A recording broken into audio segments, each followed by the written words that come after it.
nama shan saahibummaa fittin dhiyaatan namni shanadeen tokko kijiba namni kijibaan waan fagoodhaa ni dhiyeessa tadhiyoodhaa ni fageessa firraa eegija qalamma faalaatu saahibil ahmaqa gowwaan kunoo badiinsaa maali wayin sii godha jee waa sii godha kanuma hallayya si darbi garta dhiifama siin jaduba kasadaffaadha nama sodaattuu looyina hin saahibin looyini yeroo jabaatte ebbiraan gartu nama akkana wajjiniin deemuudha jirtuun laal jee namni mataatti lola kanuma sitti as garagalee yoomiin si arke an siin jiru garta nama looyina adeero abba achuma firraa dhiisi abraffallaatu saahibil bakhiil bakhiilan saahibin qorqoddu dooyina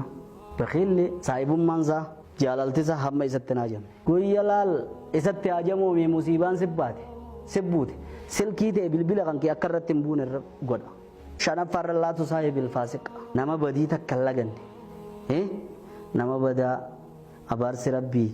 isarratti wajjiniin saahiba isaatis waliin dhawa kanaas hin saahibin jee saniif nama shanan hin saahibne walaloo tanaa walitti qabeetiin kijibaa gowwaa sanfaa ammallee sodaattu dooyina qorqodduu fi boololaa abbaa garaatu akkasigaa insha Allahu ta'ala warra akhlaaqa gaggaarii qabatee akhlaaqa hamaa firraa eege rabbiin waa godhu isiniin jecha wassalaamu alaikum wa rahmatullahi wa barakaatu